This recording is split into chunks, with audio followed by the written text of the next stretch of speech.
28-year-old Holly McFeeture and her fiancé, Matt Podolak, had 2 kids together. Holly was an amazing mom. He loved his family. But they would never marry. He was clinically depressed. He was also in counseling. He had joked about killing himself. And when Matt fell mysteriously ill, He was all hunched over. Vomiting to the point where they needed to sedate him. His organs started to shut down. the authorities would be asking, had Matt finally followed up on his words? It was suicide. Or was Holly a cold-hearted killer? How could somebody be that evil? Cleveland, Ohio, July 30th, 2006. It was 8 o'clock that Sunday evening when paramedics rushed 31-year-old Matt Podolak into the emergency room. His fiancée, Holly McFeeture, had dialed 911 minutes earlier after Matt collapsed with severe abdominal pain. He apparently rolled off the couch and had a seizure, was having some dizziness. Alerted by Holly, Matt's family rushed to the hospital too. And when they arrived, they were shocked to discover just how sick the young man was. He was doubling over forward and vomiting to the point where they needed to sedate him. And that wasn't even the most disturbing part, according to Matt's dad. What he was throwing up was this greenish blue substance. It was just terrifying. We didn't know what was going on. Matt's fiancée, Holly, did her best to calm the family's fears. Holly said, well, that's the color of the medicine he's taking. He had been on the medication for the past 3 months, ever since his doctor prescribed it. He always had back pain. He was going to the doctors and they thought it was kidney stones. But despite months of medication to dissolve the stones, the pain had become excruciating. I ain't seen no one in so much pain. He couldn't even sit up. It hurt him so bad. He was almost in tears. And that night in the ER, the doctors started to doubt the original diagnosis. Emergency room doctor said something else is wrong here, and they started to put him on kidney dialysis. But even with the dialysis, Matt's condition continued to deteriorate. And with his kidneys failing, the doctors moved him into the ICU. We couldn't understand why he would be in intensive care from having kidney stones. He was a, healthy man. Everyone was just so shocked and just surprised that we were even there. Nothing they did appeared to help. He just gradually progressed downward in a downward spiral. His organs started to shut down one by one. Hope was fading fast for Matt and the anxious family crowded into the waiting room. It was hard. It was terribly hard. All we could do was sit there and wait and wonder. And as it turned out, the doctors were right. Something else was wrong. And when they figured it out, the shocking discovery would tear the family apart and change Holly's life forever.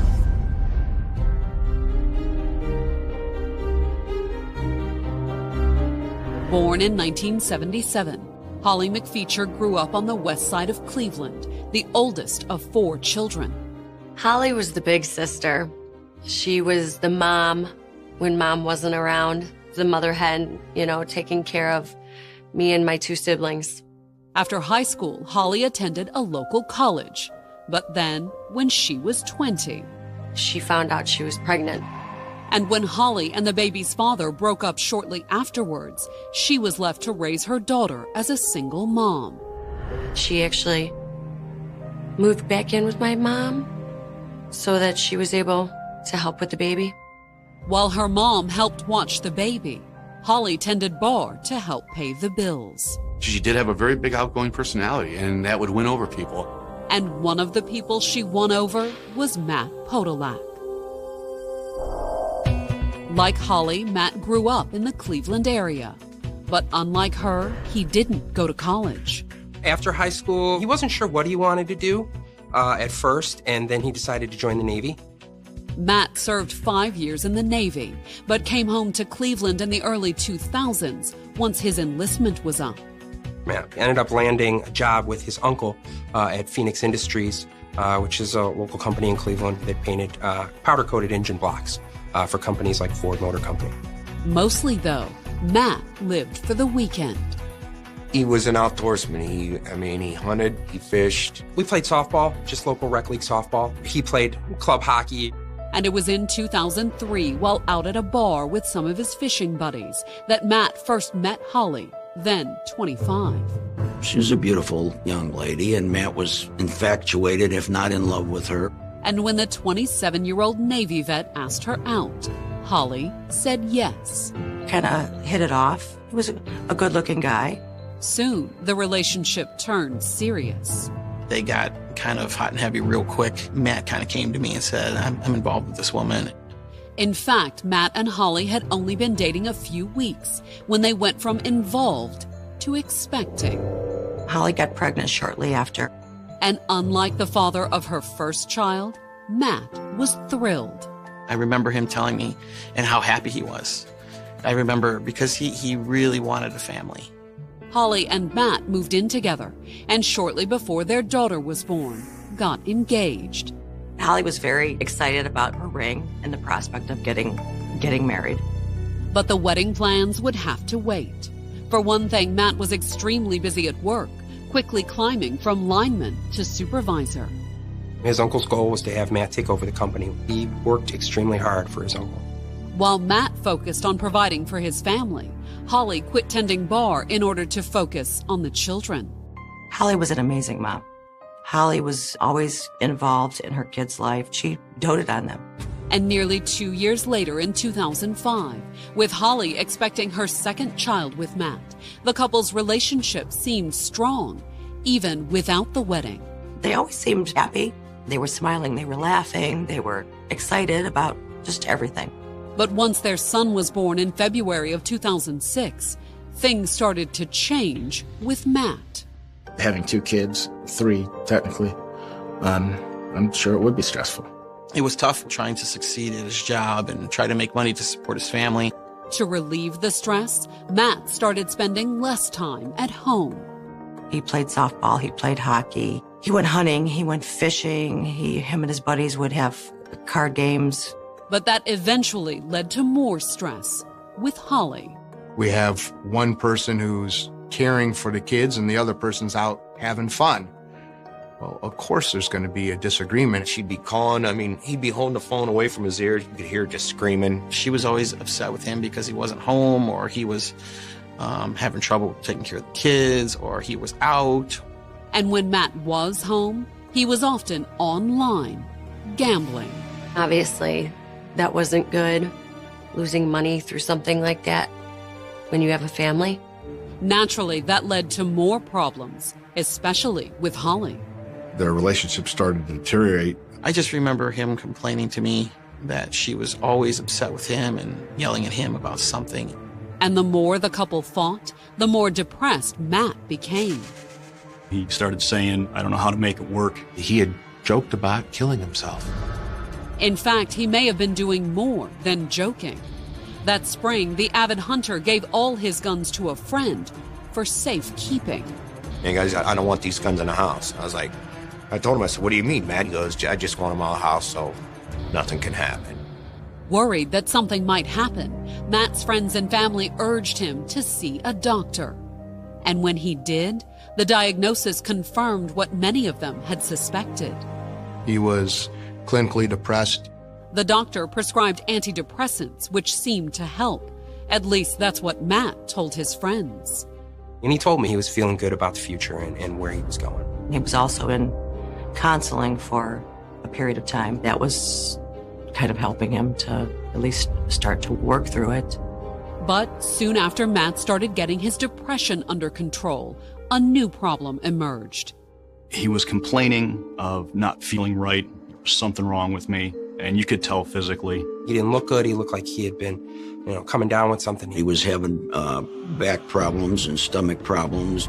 Kidney stones, according to the doctor. He put Matt on medication to dissolve the stones, but the symptoms continued to get worse. I could see the pain on his face at times, and it was tough to see. And by Saturday, July 29th, poker night with his friends, Matt was in so much pain that he could barely hold his cards.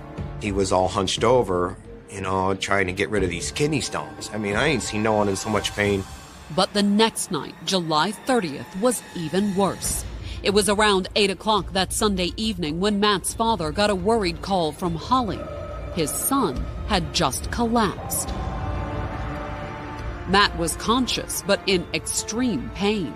And when Holly put him on the phone with his father, the ambulance was already on its way. I talked to him, and he said, "Dad, I don't know what's wrong." Coming up, the doctors struggled to save Matt. Holly was begging the doctors to keep working on him. And the family suspects foul play. All of the light bulbs lit up, all of the signals were there. On Monday afternoon, July 31st, 2006, Holly McFeature's fiancé, Matt Podolak, was in a Cleveland hospital, barely clinging to life. The 31-year-old had been rushed to the ER the night before after collapsing in excruciating pain. I got a phone call in the morning from my mom saying, "I think we need to go to the hospital. Your brother's in intensive care." Matt had been suffering from lower back and abdominal pain for weeks, the result of kidney stones, according to his doctor. The next thing I know, I'm getting a call saying Matt was rushed to the hospital. But once in the ER, the doctors weren't sure just what was wrong with Matt. I think that they were as perplexed as we were. And by that afternoon, his prognosis was grim. His organs began to shut down. At 4:06 that Monday afternoon, barely 18 hours after being admitted into the hospital, Matt Podolak was dead. Holly took the news hard. Holly was very upset. She was crying. She was begging the doctors to keep working on him. She hugged him and hopped in bed with him. Her mom had to literally get her off of him.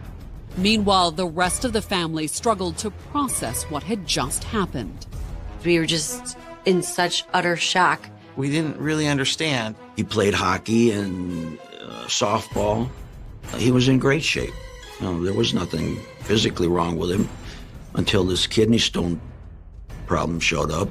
And that was assuming Matt's mysterious illness had been due to kidney stones. He was throwing up some blue liquids at the hospital. The strange illness, Matt's sudden death, and the mysterious blue liquid. At the hospital that afternoon, his family started pondering the unthinkable about Holly. I remember pulling my mom aside and saying, "Do you think she could have done something?" For the moment, the family had no way of knowing for sure. We didn't really have anything concrete. And for something concrete, the family would have to wait.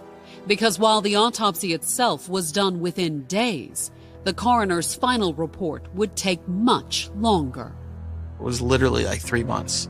In the meantime, there was little for the family to do except bury Matt and grieve. We should be remembering the really, truly amazing person that we lost. However, Matt's friends and family spent most of the viewing before the funeral doing something else entirely, trying to make sense of Holly's unusual behavior. Holly was very aloof, very stand-backish. I even had to go get her out in the lobby to come and stand by the casket with me to greet people. I specifically witnessed Matt's dad say, "Come stand with us. We need you to stand with us." It was strange behavior for a woman who had just lost the father of 2 of her children. Holly's friends and family, on the other hand, claim that Matt's family, motivated by their desperate desire for answers, simply saw what they wanted to see. They were picking at every little thing that she did and turning it into something else or blowing it up. Look, everybody handles grief differently. Some people internalize it. Some people outwardly cry. Some people are different. That said, it didn't seem right that she wasn't standing in the receiving line with the rest of the family. Or was there, as Holly's sister claims, a perfectly logical and far less suspicious explanation for what Matt's family took as aloofness? She was a nursing mother, so that did take away from being able to be at the wake. And anybody who has kids know that for you to be upset and stressed, it doesn't work at all. You cannot breastfeed a child if you're all So I know that she tried really hard to keep herself as calm as she possibly could. And even if she was acting aloof around Matt's family, Holly's friends claim that the family only had themselves to blame. After all, it hadn't been long before their whispers and speculation had made it back to Holly. She was upset that they were pinpointing her. She wanted answers just as much as everybody else did, but nobody was, talking to her. She was just, pushed on the outside. Besides, according to her friends, Holly did cry in private. When she got to Matt's wake, I know that she sat in her car for quite a while before she actually walked in because she was crying and she couldn't stop crying. While Holly's behavior at the wake was controversial, it was nothing compared to what she did the next day at the graveside service following Matt's funeral. We all know burials are quick. There's not a lot said. There's, just blessing, last blessing, and they'd lower the casket. Before he was finally interred, however, Matt's immediate family stepped forward to say a few brief words. Very brief in Holly's case. She walks up, taps the casket, see ya, and walked up. Her demeanor at that funeral was just awful. Friends and family of Matthew started pointing fingers at Holly right then and there. It was Holly. There's no doubt in our minds that that's who did it. All they needed was the proof. We were waiting for the coroner's ruling on the cause of death, waiting. And after 3 long months of waiting, the results finally came in that October. He had died from antifreeze. And the symptoms are easily confused with kidney stones. When antifreeze is ingested, the body breaks it down into crystals. These crystals start forming in the kidneys. Although according to the coroner, Matt hadn't died from one massive dose.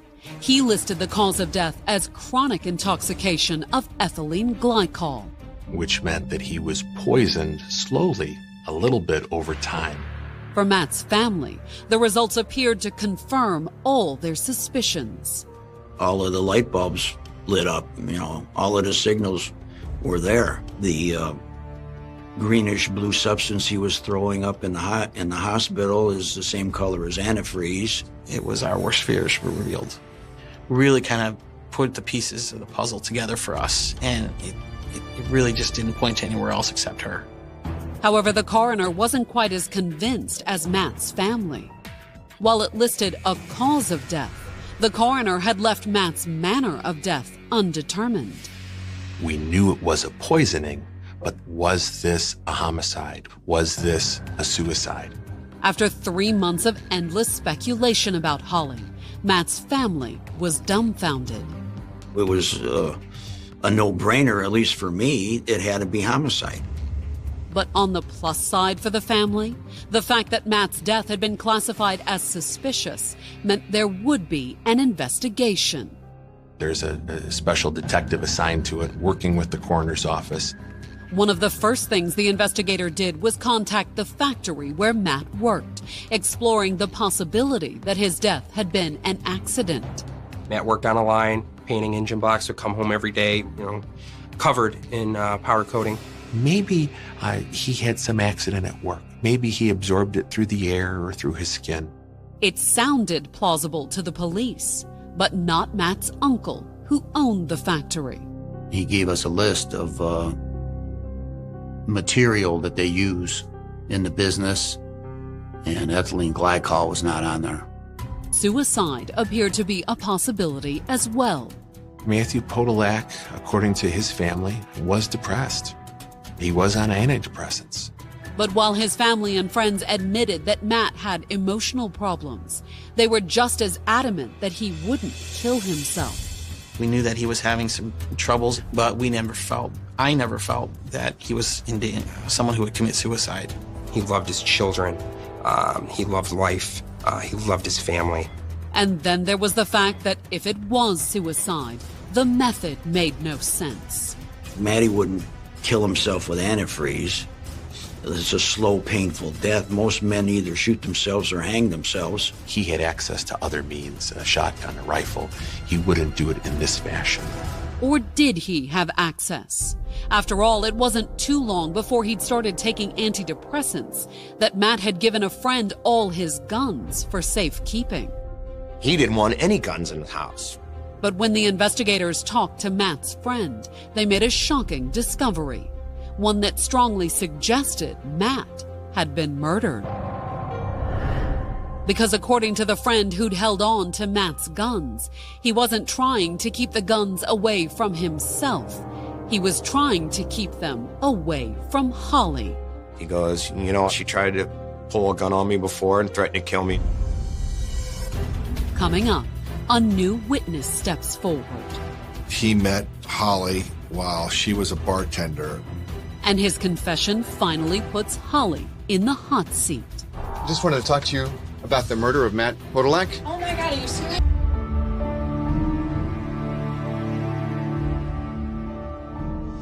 By 2009, it had been 3 long years since Holly McFeature's fiancé, Matt Podolak, had died in a Cleveland hospital after a mysterious 3-month illness. Coroner's office had ruled that the cause of death was from ingesting ethylene alcohol, which is an antifreeze and brake fluid. But while he knew what had killed Matt, the coroner had no way of knowing whether he'd drunk the antifreeze himself or been secretly poisoned. And the cause of death was listed as undetermined. And 3 years after Matt died, it was still listed that way on his death certificate, despite the fact that the investigators considered a suicide highly unlikely. Nobody's going to kill themselves over a period of months.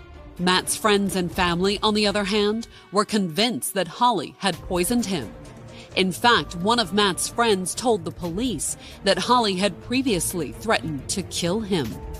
It was real bad. Yeah, I knew it. I told him more than once or twice to come stay with me and get out of that house. Get away from her, you know? However, before the police would be willing to file murder charges, they would need more than a few stories about threats. They suspected Holly had done this, but they wanted more evidence. They wanted more information. Unfortunately, until the coroner ruled Matt's death a homicide, they were unlikely to get it. The case was a suspicious death. It did not get the investigation from the beginning that you'd normally have on a homicide case. We need the coroner's office to rule it a homicide to go forward on a murder case. We had sort of a catch-22 going on, and it was very frustrating. According to her sister, it was frustrating for Holly, too. I can't describe how hard it was for her to live being a single mom and have constant troubles from his family. There was always something.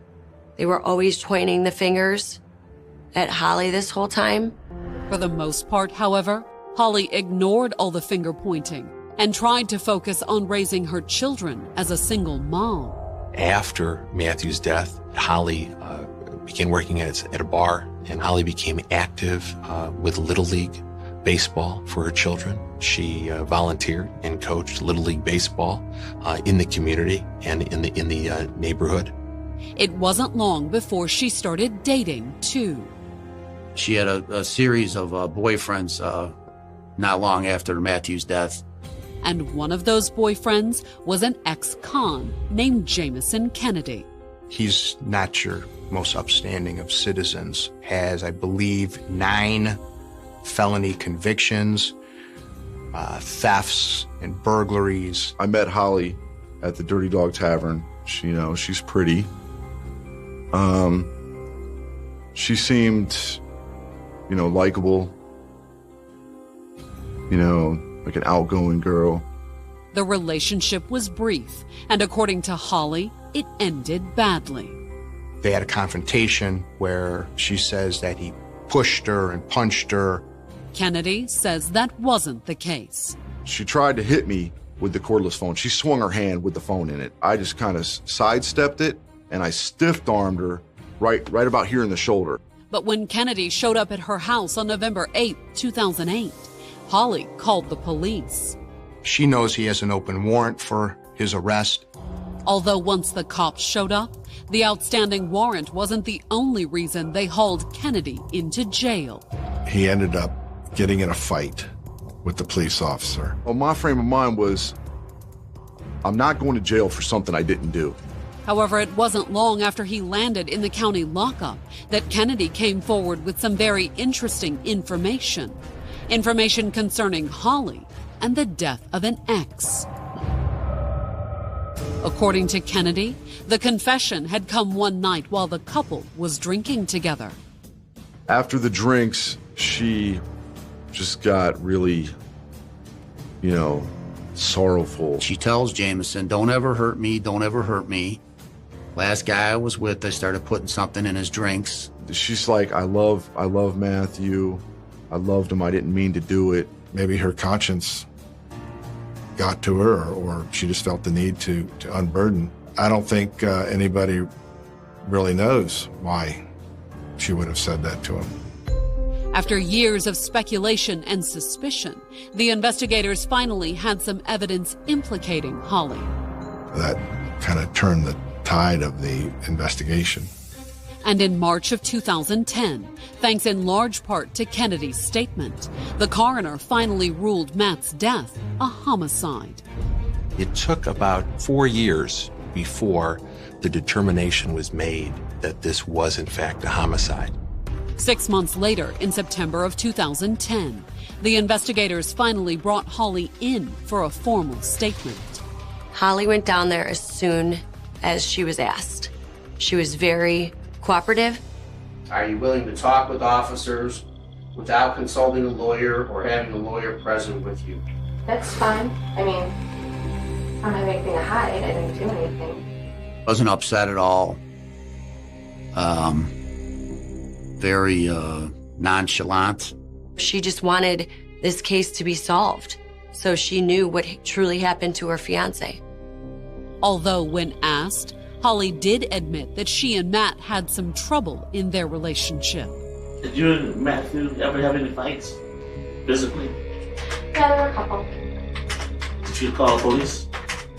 I know on one time I called the cops. From what I recollect, the baby was crying. They argued about that. She called the police and they made a domestic violence report. But Holly insisted she'd never do anything to hurt Matt. This is a man who I loved. He's the father of my children. Instead, she insisted that she'd been devastated by his death. Everything just crashed in front of me. Everything. I mean, dreams, our goals, everything. My whole life has completely been changed upside down. And I know nothing. And even when pressed by investigators, Holly refused to budge. Did you give Matthew any type of poison? No. Did you give Matthew any type of antifreeze? No. Is it the fact that you poisoned Matthew? No, it's not a fact, because I didn't do it. I didn't do that. Have you ever told anyone that you put something in Matthew's drinks? No, I never put anything in his drink, so I would never say I did. Of course, Holly's ex, Jameson Kennedy, said different. But even with his testimony, the prosecutor still hesitated to press charges. The question was, did we have enough evidence to go forward and get a conviction against Holly McFeeture? And in July of 2012, after almost 2 years of additional digging, the prosecutors finally decided to leave it up to Matt's family. Prosecutor Brian McDonough pulled the family together and said, look, here's our evidence. Here's what we got. How do you guys want to proceed? Do you want to move forward with trying for this indictment? Or do you want to wait around and see if somebody else kind of comes forward? They said, let's roll the dice. We're not going to get any more. We're not going to wait for the smoking gun. Urged on by Matt's family, the prosecutors took what evidence they had to the grand jury. And on July 24, 2012, 6 years after Matt's death, Holly was finally charged with her fiancé's murder. It's when the indictment happened, and that's when I finally felt some pressure released that this was good. It was her one and only shot at getting her. But for Holly, the pressure was just beginning. That morning, mere minutes after the grand jury handed down the indictment, there was a knock on Holly's door. It wasn't the police, however. While they were busy securing an arrest warrant, a TV reporter beat them to the house. She found out that she was indicted by one of our local news stations knocking on her door and telling her. I just wanted to talk to you about the murder of Matt Podolak. Oh my God, are you serious? No. I'm serious. I think she was stunned when I showed up at her door that day. But despite being caught by surprise, she didn't back down. Would you please leave me alone? Well, I want to know what happened. What happened? Do anything. Holly could deny it all she wanted, but by the end of the day, she had been booked into the Cuyahoga County Jail on murder charges. A few hours later, that day, sheriff's deputies went and arrested her. Coming up, will Kennedy's testimony be enough to turn the prosecution's circumstantial case into a conviction? After the prosecutor called him to the stand, Holly began to cry. Or would surprising new evidence leave it in tatters? You're putting words in my mouth. On July 16, 2013, nearly 7 years after her fiancé Matt Podolak had been poisoned with antifreeze, Holly McFeeture went on trial for his murder. This is a diabolical crime, putting small amounts of antifreeze in his drink, in hiding that over the course of weeks and months until the final fatal dose was administered. While that was what the authorities believed Holly had done, it had taken them a long time to come to that conclusion. It wasn't until July of 2012, 6 years after Matt's death, that she had been arrested for his murder. She spent a few days in jail, and then she got out on house arrest, which angered the family, that she was able to, in effect, walk away while she's got these charges pending. And despite the fact that Holly faced life in prison if convicted, she appeared confident that she would be able to walk away entirely. She seemed very happy. At times, she was smiling, laughing, and giggling. It was bothersome to me at times. I couldn't understand it. How could you be getting ready for a major murder trial and you're laughing? In its opening statement, the prosecution argued that Holly had poisoned Matt in order to get out of their failing relationship. She could have walked away, but in this case, she knew that he was going to be involved and invested in his kid's life. Everybody told him to leave. And his pet answer was, I can't leave because I don't want to lose my kids. I want to see them every day. So Holly knew the only way to get Matthew out of her life was to take him out. And according to the prosecution, Holly had spent weeks spiking the thermos Matt took to work each day. His favorite drink was raspberry sweet iced tea. He'd take his raspberry iced tea in the thermos. You know, I think of antifreeze as a pretty harsh chemical, and yet it's sweet. So apparently you can put it in iced tea and you may not notice it. How could somebody be that evil to poison somebody? In the defense's open, they agreed that Matt's death was due to someone seeking an easy way out. But according to the defense, it wasn't Holly. The defense basically told the jury that, you know, it wasn't murder, it was suicide. Matt was going through some depression. He had some gambling debts. He was having problems with his relationship with Holly. You got to end the nightmare. You got to put to rest this family's tragedy. But if Matt's death had been a suicide, why would he slowly poison himself? When the prosecution started presenting its case, they called the medical examiner to testify about the minute crystals of ethylene glycol he'd found in Matt's heart and brain, as well as his kidneys. When the kidneys become full of the crystals then travel through the blood to the heart. And then once they're inside the heart, they continue and travel to the brain. So our medical evidence was that this was antifreeze poisoning over a long period of time. The science doesn't show one massive poisoning. It was the prosecution's theory that Holly had been poisoning him over a course of several weeks. And according to the prosecution's star witness, she had admitted as much. On July 18th, Holly's ex-boyfriend Jamison Kennedy took the stand. It was pretty dramatic. He came in orange prison clothes. And the sight of her old flame had a pretty dramatic effect on Holly. Holly began to cry, almost uncontrollably. This guy was going to lower the boom on her. On the stand, Kennedy testified about the night in September of 2008 when Holly had broken down, apparently racked by guilt. She was in hysterics, like histrionic, just crying and sobbing, and made a admission that she had done something to this guy. She had put something in his drink.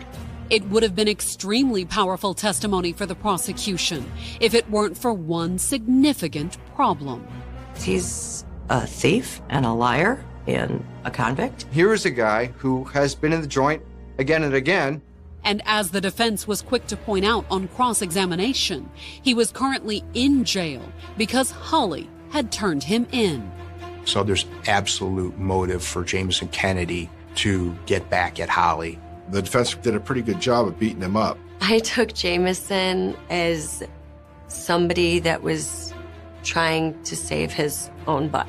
I did not believe a word that came out of his mouth. Unfortunately for Holly, the prosecution had another witness, one with no reason to get back at her, her friend, Rebecca Vega.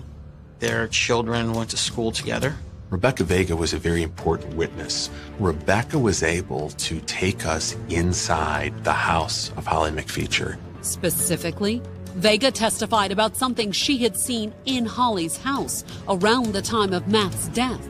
A jug of blue-green liquid left out on the kitchen counter. Rebecca Vega asked Holly McFeeture, "What is this? What is this bottle?" And Holly McFeeture replied that it was antifreeze. And why was there a bottle of antifreeze on the kitchen counter?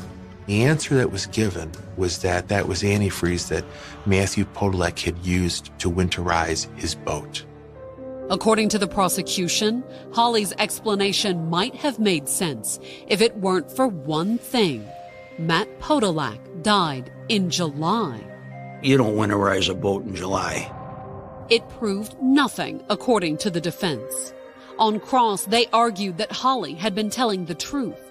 The antifreeze was Matt's, and when she told Vega he was winterizing his boat, the defense claimed she was simply repeating the story Matt had given her to cover up his suicide.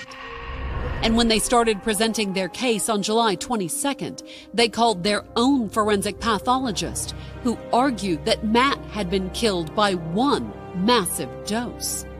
We truly believe this was an acute poisoning, as in suicide, and that the medical examiner's theory that he was poisoned over time with little bits was not right. The defense didn't call Holly to the stand, but the jury would hear her words. Holly's defense hinged on a taped phone call between Holly and her ex-boyfriend, Jamison Kennedy. Hello? Holly, Yeah? do you know who this is? Yeah, hi, Jamison. The investigators had set up the call back in 2011, hoping to capture Holly's confession on tape. And it ended up being part of the defense's case, because from the prosecution's perspective, the call had been a colossal failure. Do you remember what you told me about the drinks? What drinks? The drinks with Matthew? Are you trying to accuse me of doing something to him? You could tell she was shocked that he actually called her. You're putting words in my mouth right now, because I never said any such words to you about ever putting anything in his drink. I would never have done that. Never. He was the father of my children. We were supposed to get married. My whole world was destroyed when he passed away. Coming up, the jury reaches a verdict. It was very stressful. And the decision sends shockwaves through the courtroom. It was an emotional moment. On July 24, 2013, Holly McFeeture sat in a Cleveland courtroom, awaiting the verdict in her murder trial. The 35-year-old mother of three was accused of poisoning her fiancé, Matt Podolak. It was a little bit over a period of time. Could have been over a period of months. At trial, the defense contended that Matt had taken his own life. Essentially, there were two doors for the jury to pick. If they believed that Matthew Podolak took his own life, then it would be suicide. If they believed that Holly McFeeture poisoned him, it would be homicide. From the beginning, Matt's family had suspected Holly of murdering Matt. And when the bailiff handed the jury's verdict to the judge, 7 long years of anxious waiting came down to one moment. Guilty of aggravated murder. It was a huge weight lifted. We were so happy she wasn't able to get away with this crime. It was an emotional moment. And at the defense table, Holly and her supporters appeared to reel from the news. I really did not see it coming. I did not see the state meeting their burden. I still can't make sense of any of it. I don't believe there was anything that tied Holly to this murder. After the jury found Holly guilty, the judge announced her sentence. The nature of the crime and the case cannot be overlooked in this matter, and the court's going to impose a sentence of life with parole eligibility after 30 full years. We were pretty happy with it. All things considered, going from where we were 7 years earlier to that. She came very close to getting away with it. Holly and her family vowed to fight the verdict. We know Holly, and we are going to do our best to get her home where she belongs with her children. But the people who put Holly in prison believe home with her children is the last place Holly belongs. She is the most cunning, conniving, shrewd, duplicitous person that I've ever met. I absolutely believe that she thought she would get away with it. Fortunately for my family, she didn't.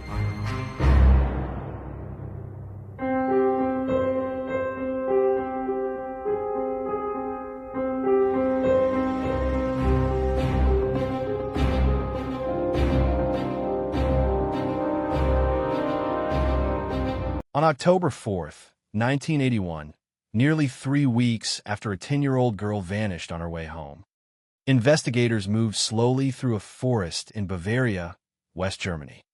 The search had already consumed enormous resources.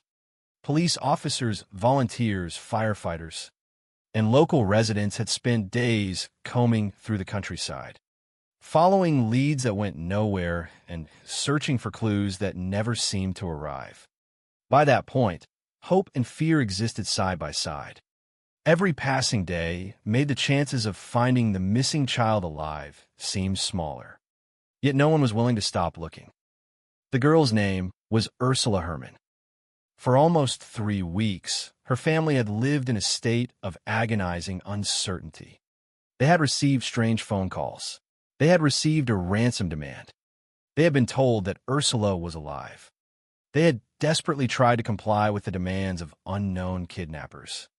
They had held on to the belief that somewhere, somehow, the 10-year-old was waiting to be rescued. But in the forest that autumn day, investigators were about to uncover a reality far more disturbing than almost anyone could have imagined.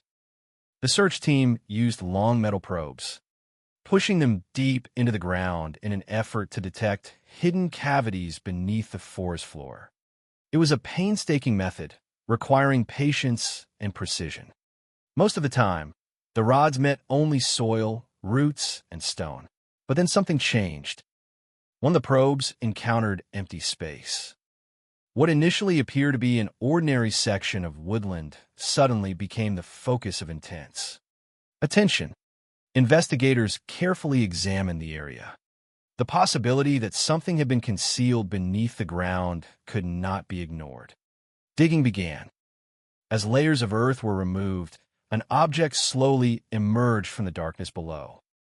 It was a large wooden box. The discovery itself was alarming. The box had not been discarded or hidden casually. It had been deliberately buried. Someone had gone to great lengths to place it there and conceal it from the world above. The deeper investigators dug, the more unsettling the scene became. Eventually, they opened it. Inside was the body of Ursula Herrmann. The discovery marked the tragic end of one of Germany's most haunting missing child cases. Yet it was only the beginning of a mystery that would continue to generate questions and controversy. For decades, at first glance, the box looked like something designed to keep a person alive. That fact is what makes this case so uniquely disturbing. This was not simply a crude container. It was not an improvised hiding place. It had been prepared with remarkable care. Inside were items intended to sustain a child. There was food. There was water. There was a bucket to serve as a toilet. There were comic books. There was a light source. There was even a radio tuned to Bayern 3, a popular German radio station. Most striking of all, there was a ventilation system. Someone had anticipated that the person inside the box would need air. Someone had planned for survival. The design suggested preparation, forethought, and a clear objective. The kidnappers appear to have intended to keep Ursula alive underground while they negotiated a ransom payment from her family. Every element of the box pointed toward that conclusion. It was not built to kill immediately. It was built to hold a living child. And yet the child was dead. That contradiction sits at the heart of this case. How could a box designed for survival become a coffin? The answer investigators eventually reached was both simple and horrifying. The ventilation system, the very feature meant to keep Ursula alive, failed. Wet leaves and soil blocked the air tubes that connected the underground chamber to the surface. The flow of oxygen was cut off. The enclosed space became deadly. According to investigators, Ursula died from suffocation only a short time after being placed inside. The implications were devastating. While her family waited by the telephone, hoping for instructions that might lead to her safe return, Ursula may already have been dead beneath the forest floor. While ransom demands were being discussed, while plans were being made to gather an enormous amount of money, while police and volunteers searched desperately for a missing child, the person they were trying to save may have been beyond help. The emotional weight of that realization is difficult to overstate. Few crimes are as cruel as child abduction. Fewer still combine such calculated planning with such catastrophic failure. The kidnappers appear to have invested considerable effort into creating a hidden underground chamber. Yet a fatal flaw transformed their plan into a tragedy almost immediately. The questions did not stop with the discovery of the box. In many ways, they multiplied. Who had constructed it? Who had selected the burial site? Who had watched and waited for Ursula on the evening she disappeared? Why did the kidnappers continue communicating after the child may already have died? How many people were involved? And perhaps most importantly, would investigators ever be able to prove who was responsible? Those questions would haunt the case for decades.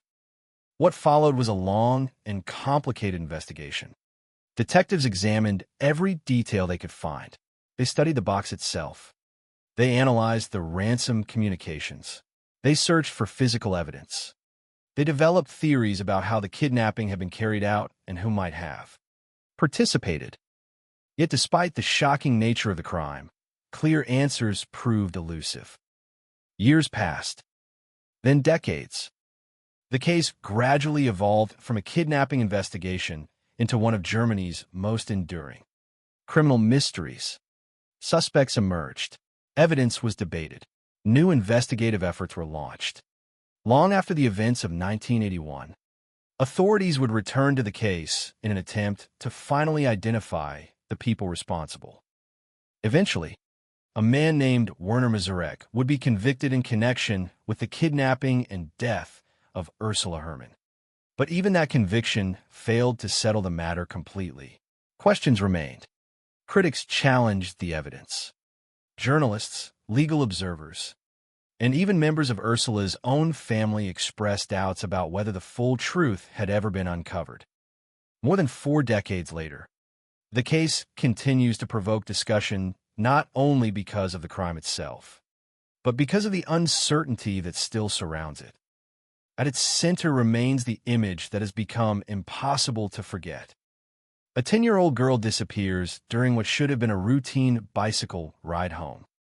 Her family receives messages suggesting she is alive. A desperate ransom effort begins. Weeks later, investigators uncover a hidden chamber beneath a forest. Inside lies a child who may have died almost immediately after the kidnapping began. The case would become known by a chilling name, The Girl in the Box. It is a story of planning and failure, hope and despair, investigation and controversy.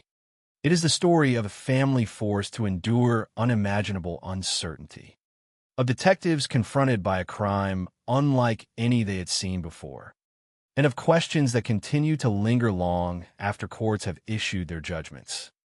To understand how such a tragedy unfolded, we must return to the beginning, to a quiet community in Bavaria. A 10-year-old girl named Ursula Herrmann, and an ordinary September evening that would change countless lives forever. Before there was a ransom note, before there was a buried wooden box hidden beneath the forest floor, before investigators spent decades trying to determine who was responsible, there was simply a 10-year-old girl living her everyday life in a quiet corner of West Germany. To understand why the disappearance of Ursula Herrmann shocked an entire nation and remained embedded in public memory for more than 4 decades, it is important to begin not with the crime itself, but with the world in which it occurred. The story starts in Bavaria, one of Germany's most picturesque regions, a place known for its lakes, forests, and small communities.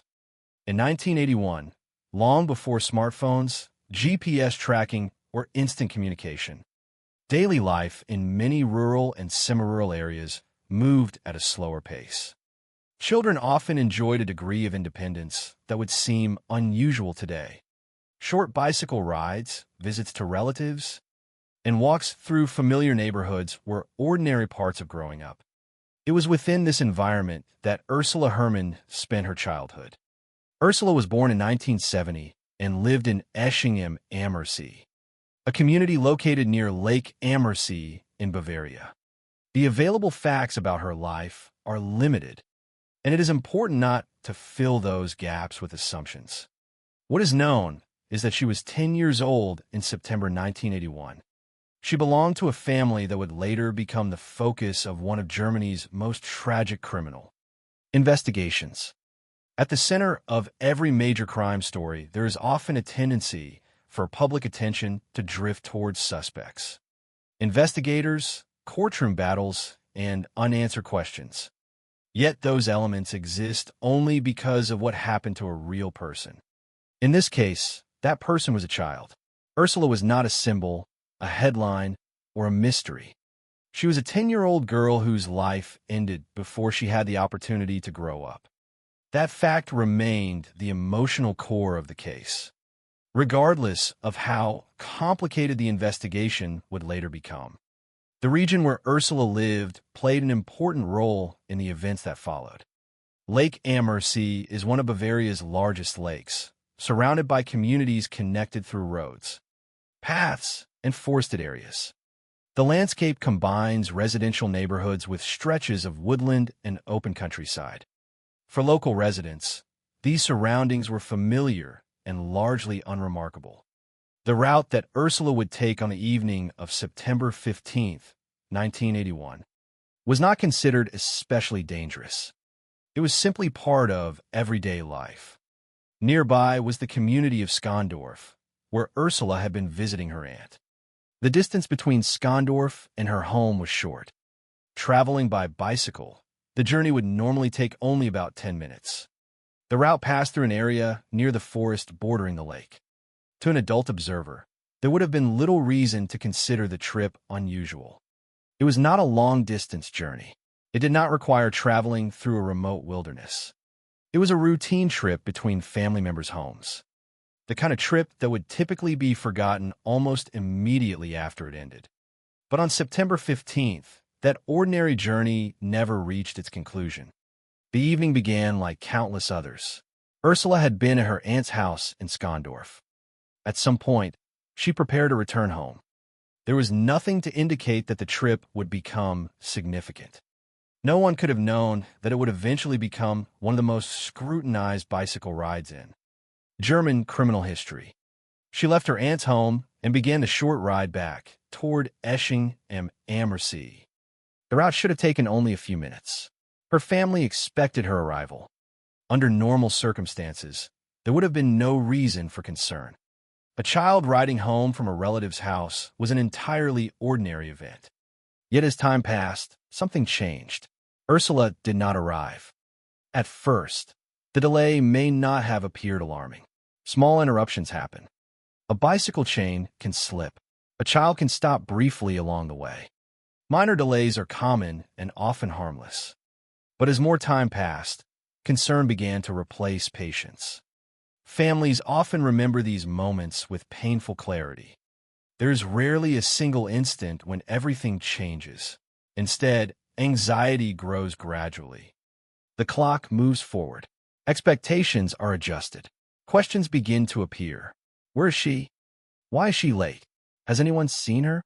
The realization that something may be seriously wrong often emerges slowly before arriving all at once. For Ursula's family, that realization would become the beginning of a nightmare. When she failed to return home as expected, family members began looking for her. The route she should have traveled was known. The distance was short. The situation made little sense. As concern escalated, efforts to find her became more urgent. The fact that she had vanished during such a routine journey only deepened the alarm. People disappear from isolated locations. They disappear during risky situations. They disappear in unfamiliar environments. But Ursula had been traveling a route that was familiar and relatively brief. The circumstances immediately suggested that something unusual had occurred. The significance of that fact cannot be overstated. The shorter and more ordinary a journey is, the narrower the window during which something could have happened. Somewhere between her aunt's home and her family's house, Ursula disappeared. Investigators would eventually spend years trying to determine exactly what happened within that small span of time and distance. At that moment, however, the focus was much simpler. A child was missing, and every minute mattered.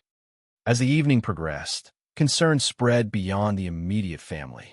Police became involved. The disappearance was no longer a private family crisis. It had become a public emergency. The search for Ursula began to expand.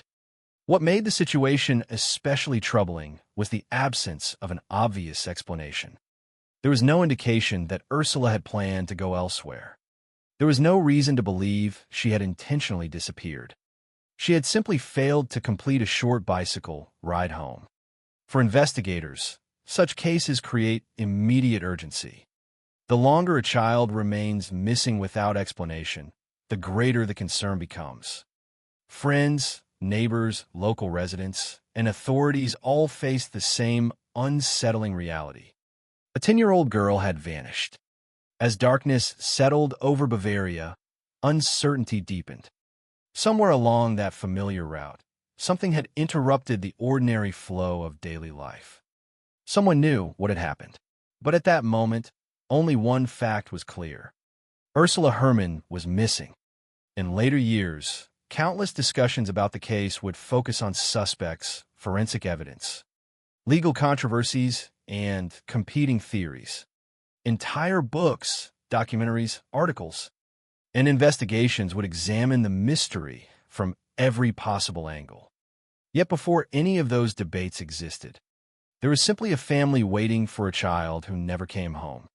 That image remains one of the most powerful elements of the story.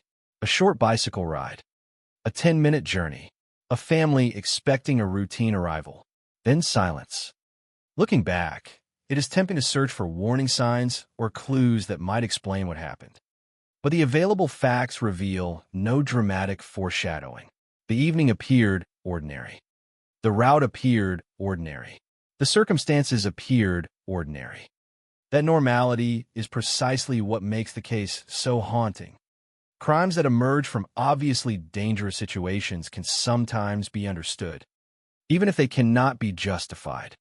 The disappearance of Ursula Herrmann emerged from something far more unsettling.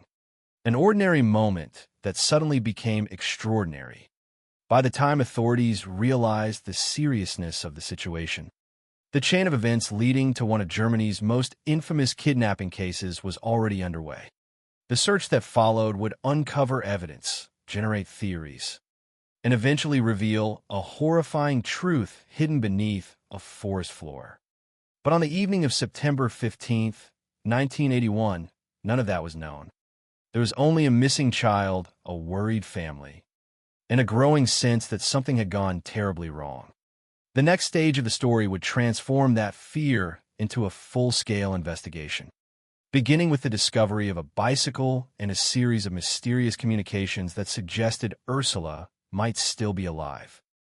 As night fell over Bavaria on September 15th, 1981, what began as a simple delay in a child's return home transformed into an urgent missing person case that would rapidly escalate beyond anything Ursula Herrmann's family could have anticipated. In the early stages, there was still space for doubt, for the possibility that she had simply been delayed, perhaps visiting someone unexpectedly or experiencing a minor problem on her short journey home. But as hours passed without any sign of her return, that fragile sense of uncertainty gave way to alarm. The familiar route she had taken countless times between Skondorf and Esching am Ammersee suddenly became the focus of a growing search effort. Family members first retraced her expected path themselves, moving along the same roads and forest edges she would have crossed on her bicycle. When these initial efforts failed to locate her, the situation escalated quickly.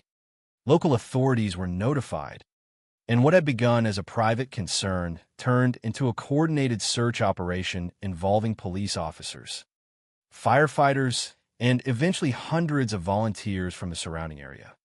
The urgency was immediate and intense, driven by the understanding that time was critical in any case involving a missing child. The terrain around Lake Ammersee, with its mixture of wooded paths and residential areas, was thoroughly combed. Searchers moved systematically, checking roadsides, forest trails, and areas where a child might have stopped or fallen. Despite these efforts, there was no immediate trace of Ursula. The absence of clear evidence only deepened the tension surrounding the case. Then came a crucial discovery that shifted the direction of the investigation. Ursula's red bicycle was found abandoned, partially hidden in bushes near a road that ran through the forested area along her route. The position of the bicycle suggested it had not been left there voluntarily. It was not neatly placed or secured. Instead, it appeared discarded or concealed, a detail that immediately raised serious concerns among investigators. The discovery eliminated the possibility that Ursula had simply continued her journey elsewhere. It strongly indicated that something had happened to her along that stretch of road. From that point onward, the case was no longer about a missing child who might have wandered off or become lost. It had become a suspected abduction. The search intensified accordingly, with law enforcement treating the area as a potential crime scene. However, despite the expanded efforts, no additional physical evidence emerged in the immediate aftermath. There were no witnesses who had seen what happened, no clear description of suspects, no immediate leads that could explain how or why Ursula had disappeared from such a familiar route. In the absence of direct evidence, investigators and the family were left with uncertainty and fear. Then, 2 days after Ursula vanished, the case took a new and deeply unsettling turn. The Herrmann family began receiving strange telephone calls. These calls did not contain spoken demands or explanations. Instead, the caller remained silent, allowing only a repeated sound to be heard. The traffic signal melody from the radio station Bayern 3. The repetition of this specific audio fragment suggested intent rather than accident. It was not random noise. It was controlled communication, a signal of presence from someone who was clearly aware of the family's distress. Yet the absence of speech made it impossible to understand what the caller wanted or where Ursula might be. The effect on the family was psychologically disorienting. Each call was both a confirmation that someone knew what had happened and a refusal to provide answers. The silence itself became part of the message, amplifying fear rather than resolving it. The following day, the situation escalated again when a ransom letter arrived at the Herman household. The letter was constructed in a deliberately impersonal and fragmented manner, with words cut and assembled from newspaper print, a method commonly associated with attempts to avoid handwriting identification. The content of the letter removed any remaining ambiguity about the nature of the situation. It was a demand for money in exchange for Ursula's release. The amount requested was 2 million Deutsche Marks, a sum so large that it immediately signaled the seriousness of the demand and the desperation it would impose on the family. The letter stated that Ursula was alive and that she would be returned if the instructions were followed. For the family, this message introduced a fragile and painful hope. Despite the fear and confusion, there was now a belief that cooperation might lead to Ursula's safe return. The assumption that she was still alive became the emotional anchor for every decision that followed. In response to the demand, the Herman family agreed to attempt to meet the ransom requirement. They began the difficult process of trying to gather the required funds within a limited time frame. This effort was not simply financial, it was emotional and logistical, carried out under extreme stress and uncertainty. Every step was guided by the belief that compliance might bring their daughter home. Throughout this period, there were additional communications from the kidnappers, but they remained inconsistent and incomplete. The structure of the instructions was unclear, and the sequence of contact did not develop into a stable or predictable negotiation. Instead, after a few exchanges, communication abruptly stopped. The phone calls ceased. No further guidance for delivering the ransom was provided. The channels that had briefly connected the family to the kidnappers went silent without explanation. This sudden cessation created a new layer of confusion. In typical ransom cases, a structured process is expected, demands instructions, delivery arrangements, and eventual exchange. Here, the process had begun but never reached completion. The kidnappers had revealed themselves, but then withdrew before the exchange could occur. For investigators, this interruption raised serious questions. Was the operation abandoned? Had something gone wrong on the perpetrator's side? Or was there another explanation entirely, one that no one yet understood? At this stage of the case, there was still no knowledge of what had happened to Ursula after her disappearance. The family remained under the impression, reinforced by the ransom communications, that she was alive somewhere, awaiting rescue. Meanwhile, police continued searching the area and attempting to trace the source of the calls and letters. Yet, without consistent communication or physical leads, the investigation struggled to gain traction. Days passed with no new developments.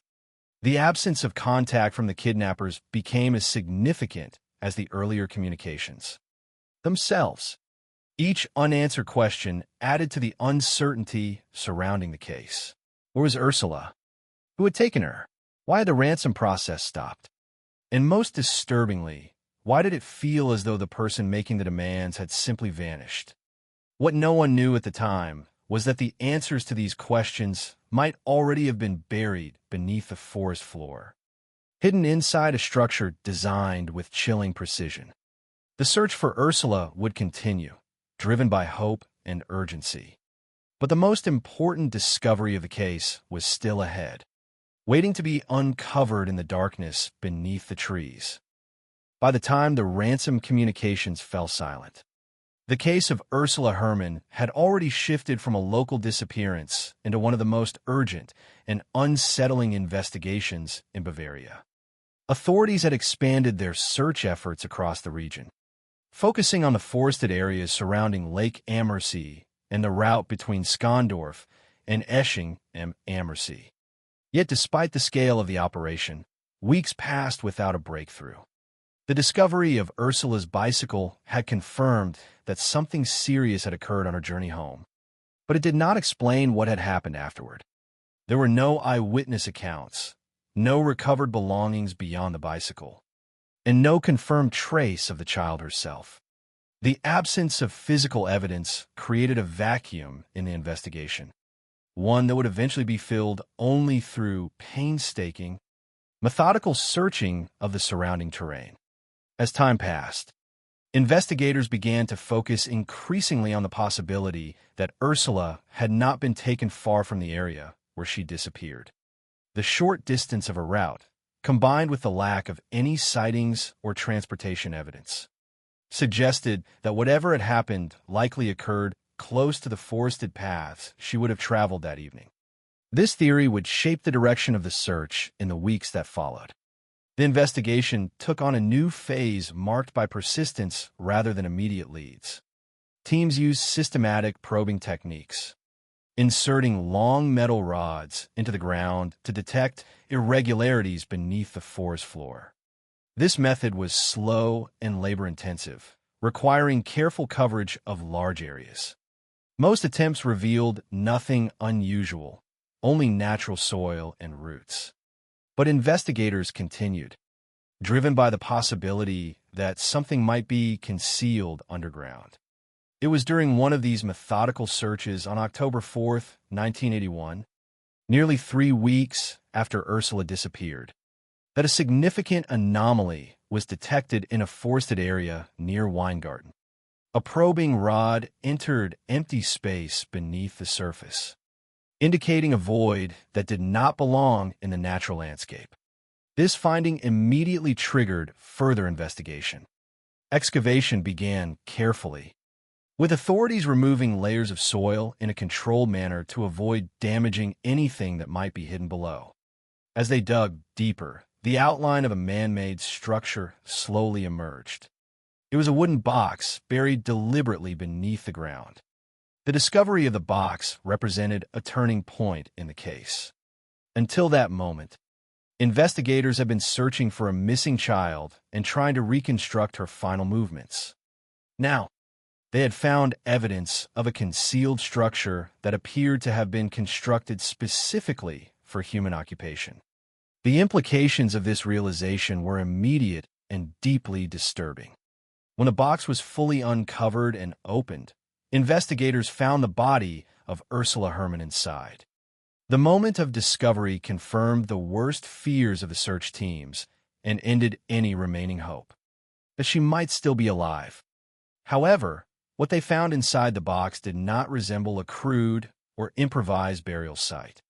Instead, the interior revealed a level of preparation that suggested careful planning and deliberate intent to sustain life. The box was approximately 1.39 meters in length and contained multiple items designed to support a person living underground. There was a light source installed within the structure, providing illumination in an otherwise completely enclosed environment. There were comic books placed inside, likely intended to provide distraction or comfort. There was food and water, indicating preparation for survival over an extended period. A bucket had been provided for sanitary use. Most notably, a radio was present, preset to the station Bayern 3, which corresponded to the same audio signal that had been heard during the ransom-related phone calls. Perhaps the most significant feature of the structure was the ventilation system.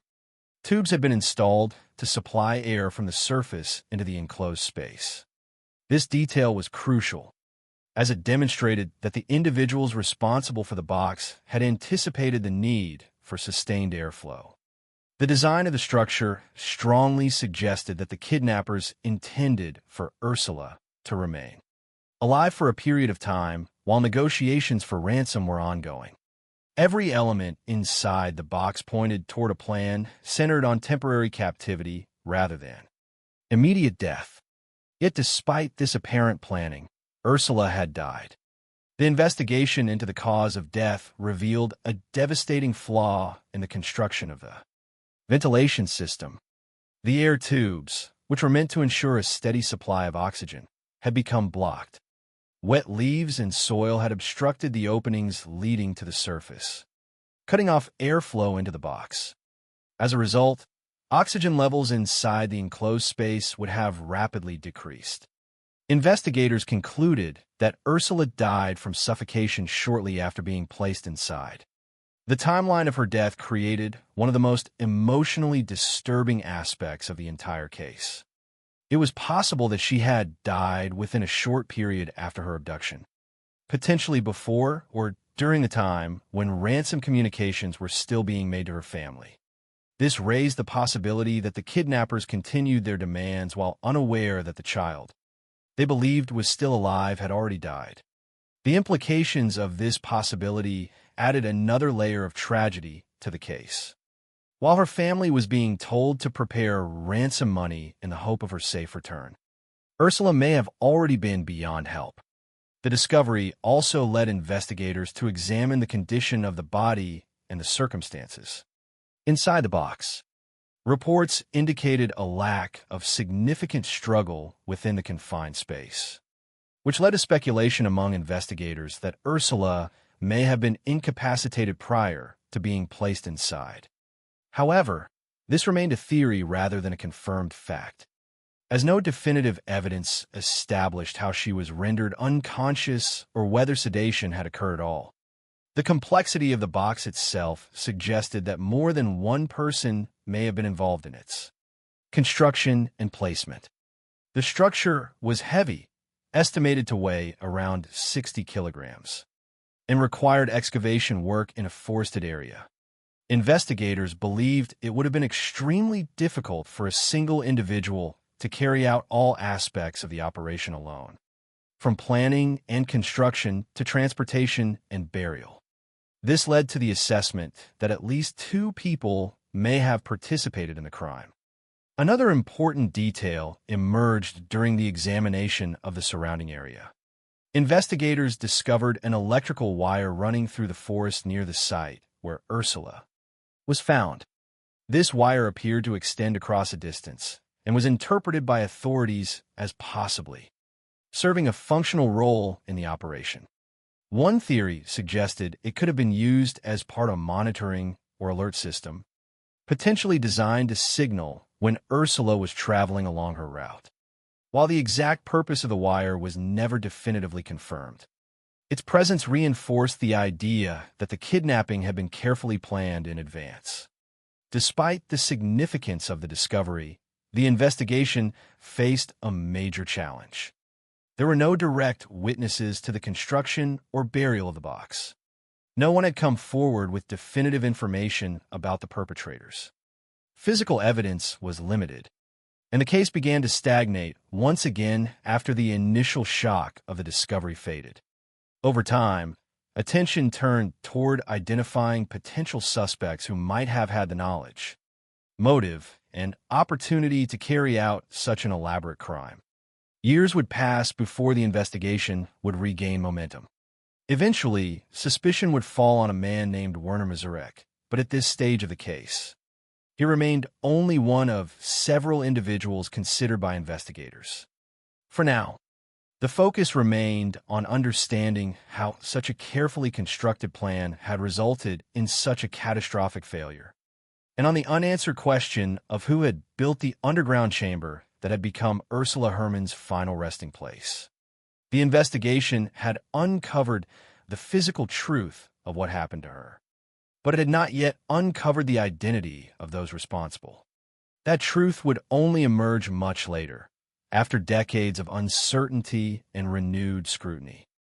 By the time the ransom communications fell silent, the case of Ursula Herrmann had already shifted from a local disappearance into one of the most urgent and unsettling investigations in Bavaria. Authorities had expanded their search efforts across the region, focusing on the forested areas surrounding Lake Ammersee and the route between Skondorf and Esching am Ammersee. Yet despite the scale of the operation, weeks passed without a breakthrough. The discovery of Ursula's bicycle had confirmed that something serious had occurred on her journey home, but it did not explain what had happened afterward.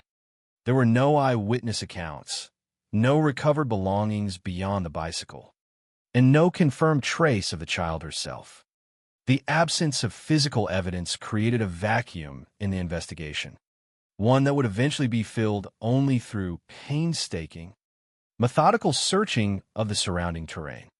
As time passed, investigators began to focus increasingly on the possibility that Ursula had not been taken far from the area where she disappeared. The short distance of her route, combined with the lack of any sightings or transportation evidence, suggested that whatever had happened likely occurred close to the forested paths she would have traveled that evening. This theory would shape the direction of the search in the weeks that followed. The investigation took on a new phase marked by persistence rather than immediate leads. Teams used systematic probing techniques, inserting long metal rods into the ground to detect irregularities beneath the forest floor. This method was slow and labor-intensive, requiring careful coverage of large areas. Most attempts revealed nothing unusual, only natural soil and roots. But investigators continued, driven by the possibility that something might be concealed underground. It was during one of these methodical searches on October 4, 1981, nearly 3 weeks after Ursula disappeared, that a significant anomaly was detected in a forested area near Weingarten. A probing rod entered empty space beneath the surface, indicating a void that did not belong in the natural landscape. This finding immediately triggered further investigation. Excavation began carefully, with authorities removing layers of soil in a controlled manner to avoid damaging anything that might be hidden below. As they dug deeper, the outline of a man-made structure slowly emerged. It was a wooden box buried deliberately beneath the ground. The discovery of the box represented a turning point in the case. Until that moment, investigators had been searching for a missing child and trying to reconstruct her final movements. Now, they had found evidence of a concealed structure that appeared to have been constructed specifically for human occupation. The implications of this realization were immediate and deeply disturbing. When the box was fully uncovered and opened, investigators found the body of Ursula Herrmann inside. The moment of discovery confirmed the worst fears of the search teams and ended any remaining hope that she might still be alive. However, what they found inside the box did not resemble a crude or improvised burial site. Instead, the interior revealed a level of preparation that suggested careful planning and deliberate intent to sustain life. The box was approximately 1.39 meters in length and contained multiple items designed to support a person living underground. There was a light source installed within the structure, providing illumination in an otherwise completely enclosed environment. There were comic books placed inside, likely intended to provide distraction or comfort. There was food and water, indicating preparation for survival over an extended period. A bucket had been provided for sanitary use.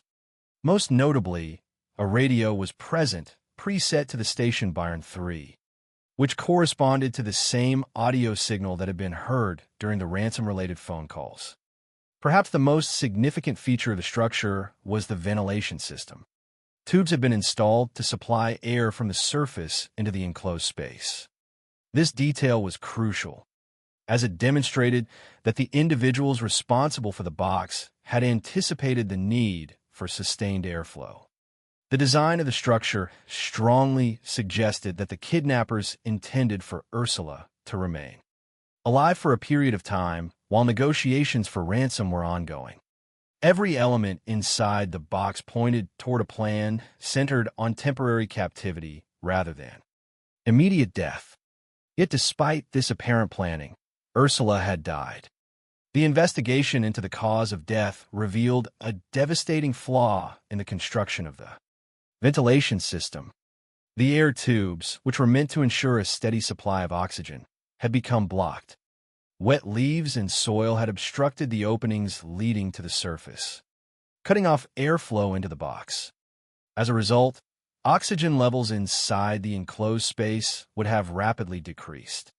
Investigators concluded that Ursula died from suffocation shortly after being placed inside. The timeline of her death created one of the most emotionally disturbing aspects of the entire case. It was possible that she had died within a short period after her abduction, potentially before or during the time when ransom communications were still being made to her family. This raised the possibility that the kidnappers continued their demands while unaware that the child they believed was still alive had already died. The implications of this possibility added another layer of tragedy to the case. While her family was being told to prepare ransom money in the hope of her safe return, Ursula may have already been beyond help. The discovery also led investigators to examine the condition of the body and the circumstances. Inside the box, reports indicated a lack of significant struggle within the confined space, which led to speculation among investigators that Ursula may have been incapacitated prior to being placed inside. However, this remained a theory rather than a confirmed fact, as no definitive evidence established how she was rendered unconscious or whether sedation had occurred at all.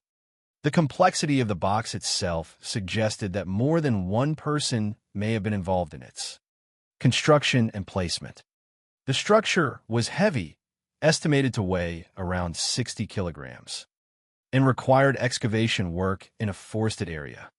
Investigators believed it would have been extremely difficult for a single individual to carry out all aspects of the operation alone, from planning and construction to transportation and burial.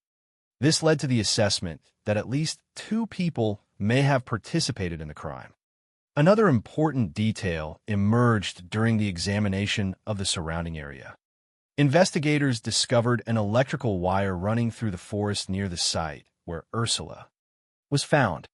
This wire appeared to extend across a distance and was interpreted by authorities as possibly serving a functional role in the operation.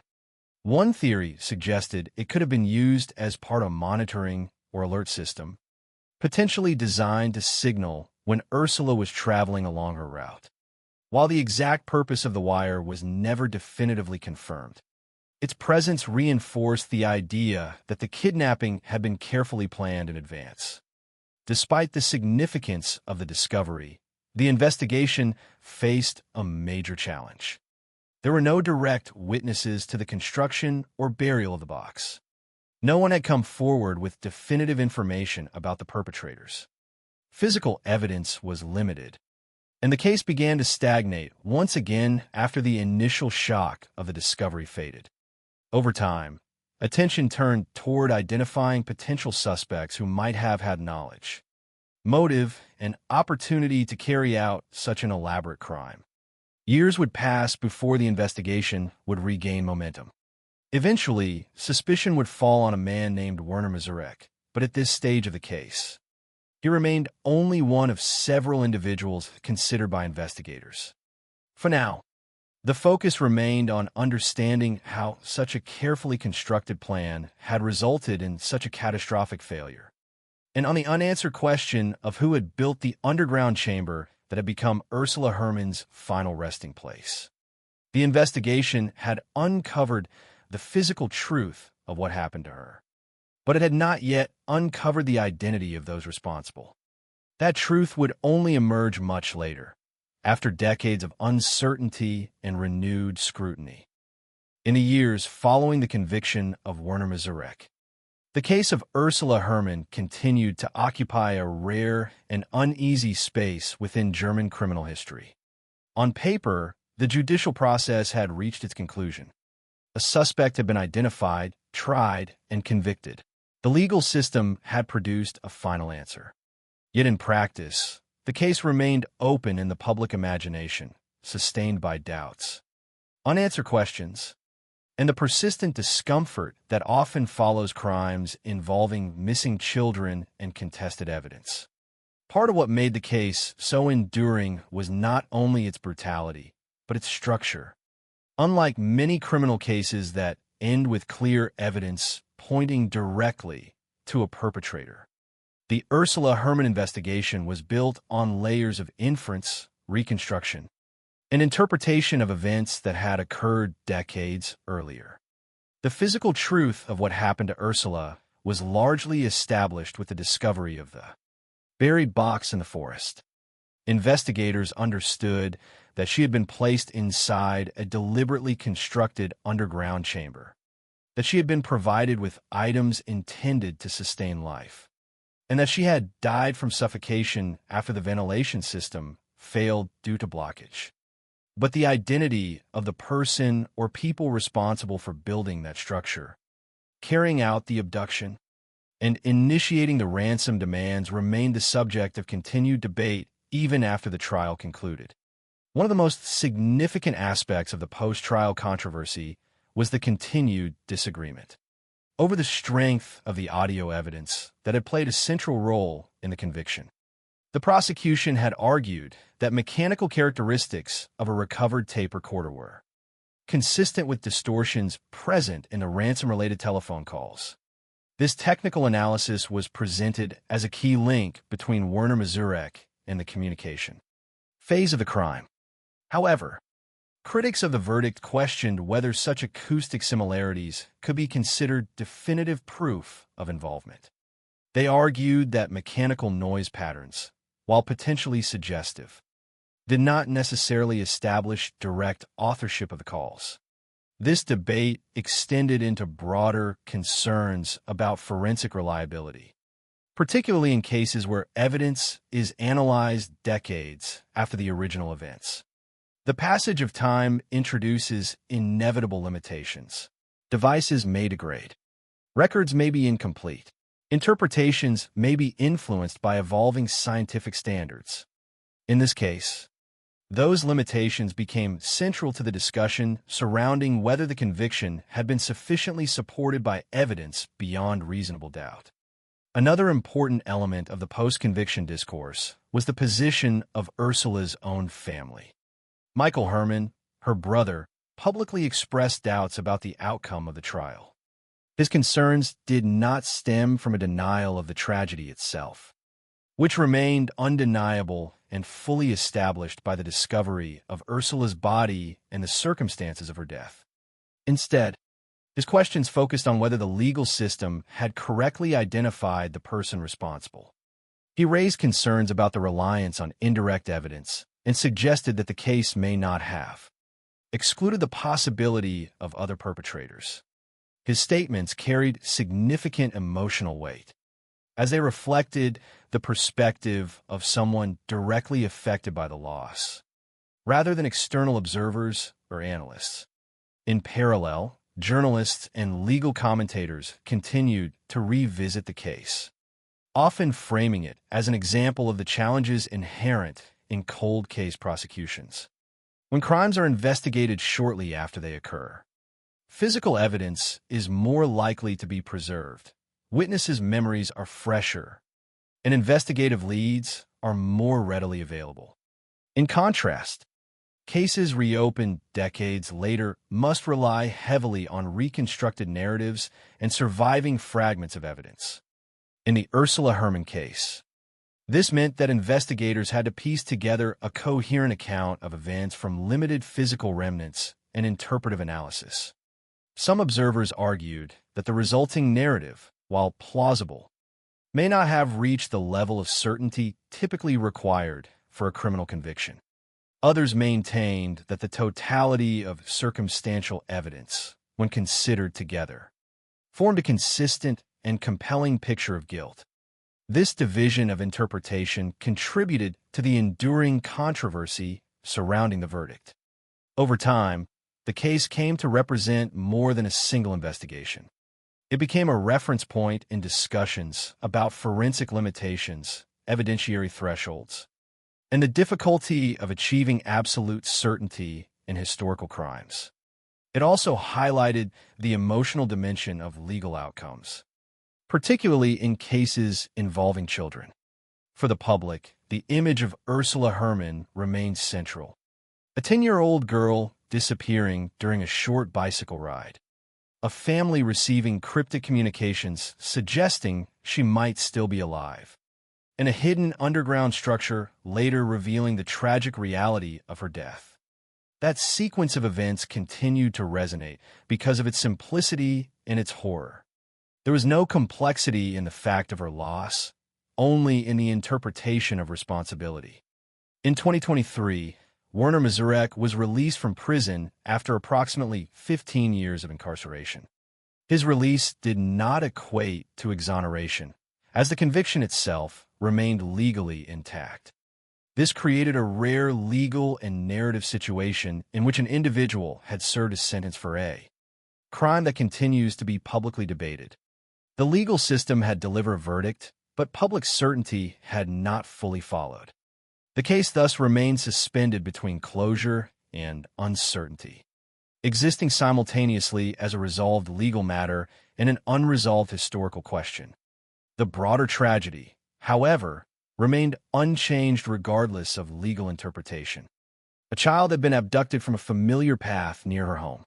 A complex underground structure had been built with the apparent intention of keeping her alive long. Enough for a ransom exchange. A single failure in that structure had led to her death within a short period of confinement.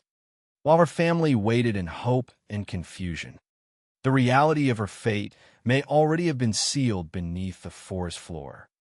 That contradiction between intention and outcome continues to define the emotional core of the case.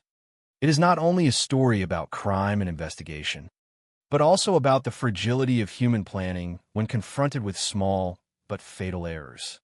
A ventilation system designed to sustain life became the mechanism of death. A ransom negotiation intended to secure survival may have continued in ignorance of the child's actual condition. And a case built on the expectation of eventual clarity instead evolved into one of enduring ambiguity. More than 4 decades later, the case of Ursula Herrmann still resists final closure. It remains present in legal records, in public memory, and in ongoing debates about justice and certainty. For some, the conviction of Werner Mazurek represents the conclusion of a long investigation. For others, it represents only one possible interpretation of events that may never be fully reconstructed with absolute confidence. What remains beyond dispute is the human reality at the center of the case. A child who did not return home, a family who endured weeks of hope and uncertainty, and a discovery in a forest that transformed an ordinary disappearance into one of the most haunting criminal cases in German history. The image of the buried box endures not because of its complexity, but because of what it represents, a moment where planning, error, and fate converged with irreversible consequences. And in that sense, the case of Ursula Herrmann remains not only a matter for courts and investigators, but a lasting reminder of how fragile the boundary can be between intention and outcome, between expectation and tragedy, and between hope and finality. Even after the formal conclusion of legal proceedings and the release of Werner Mazurek in 2023, the case of Ursula Herrmann continued to exist in a state that defies simple categorization. It is neither an active investigation nor a fully resolved historical event in the sense that public consensus has settled around a single, uncontested narrative. Instead, it remains suspended in a space between legal finality and enduring uncertainty, shaped as much by what is known as by what remains disputed. In many criminal cases, time has a way of softening the edges of public attention. Details fade, names are forgotten, and only the broad outlines of events remain. But in some cases, particularly those involving children and unresolved questions of responsibility, time does not diminish interest, it reinforces it. Ursula Herrmann's case belongs to this category. The facts of her disappearance are relatively clear in their structure. A short bicycle journey on the evening of September 15, 1981, from Skondorf to Esching am Ammersee. A failure to arrive home. a rapidly escalating search effort involving police, firefighters, and volunteers. The discovery of her bicycle abandoned near a forested path. These elements form the foundation of what happened. But what followed that disappearance introduced layers of complexity that continue to resist complete resolution.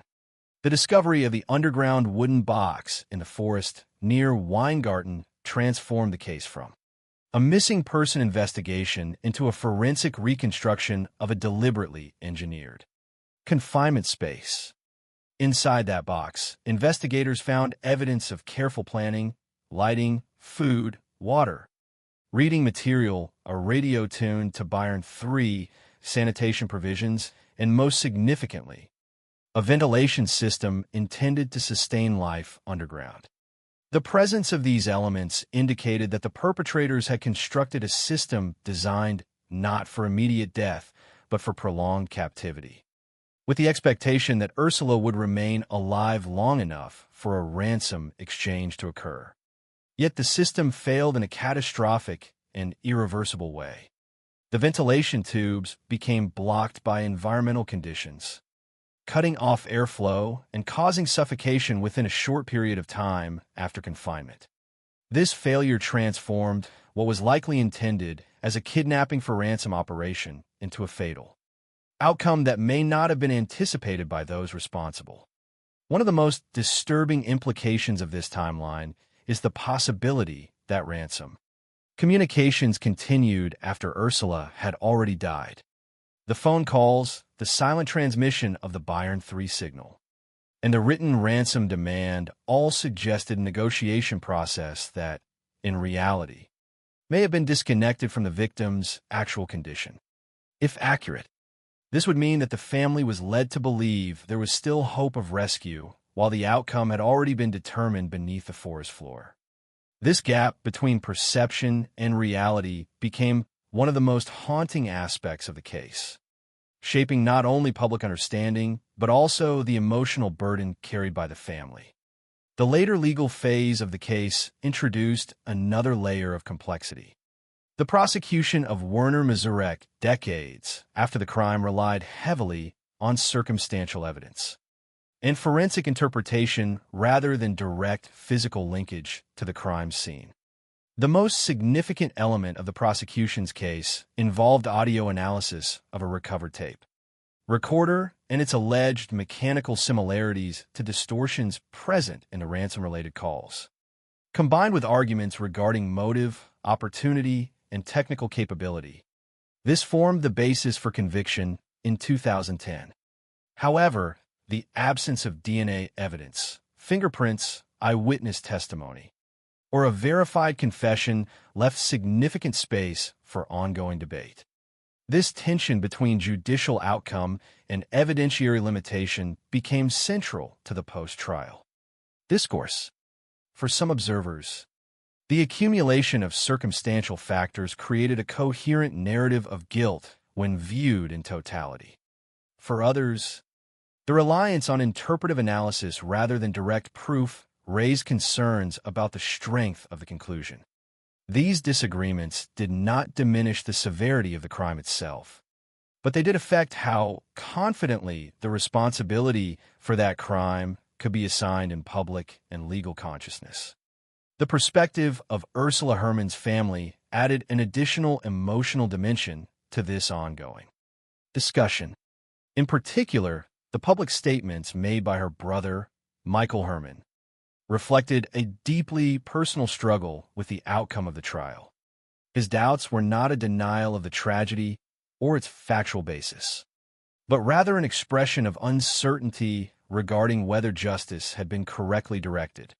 This internal division within the family underscored a broader reality of the case. That legal resolution does not always produce emotional or intellectual closure. In 2023, the release of Werner Mazurek after approximately 15 years of imprisonment marked another significant moment in the case's long timeline. Although he was released from custody, his conviction was not overturned, meaning that the legal system continued to uphold its original judgment while acknowledging that his period of incarceration had been served. This outcome reinforced the unusual duality of the case, a conviction that stands, but a public debate that persists. Beyond legal structures and evidentiary debates, what remains most enduring about the Ursula Herrmann case is its emotional and symbolic weight. It is a case defined not only by what was done, but by how it was done. The construction of a concealed underground chamber in a forest, designed with the intention of sustaining life through artificial means, reflects a level of planning that contrasts sharply with the fragility of its execution. A single failure in the ventilation system, caused by something as ordinary as wet leaves and soil, was enough to determine the outcome of the entire event. This intersection between meticulous planning and unintended consequence is part of what is kept the case alive in public memory for more than 4 decades. It is also what makes it resistant to simple explanation. The narrative contains elements of intention, error, miscommunication, and uncertainty that do not resolve neatly into a single definitive interpretation. As a result, the case continues to be revisited by journalists, legal analysts, and members of the public who seek clarity in a story that does not easily provide it. In the end, however, the most important fact remains unchanged and independent of interpretation. A 10-year-old girl left her aunt's home on a short bicycle ride and never returned. The world she moved through on that evening was ordinary, familiar, and unremarkable. The transformation of that ordinary moment into a tragedy buried beneath a forest floor is what gives the case its lasting power. It is not only a story of crime and investigation, but also a reminder of how quickly normality can collapse into irreversible consequence, and how the absence of a single return can reshape the lives of those left behind forever.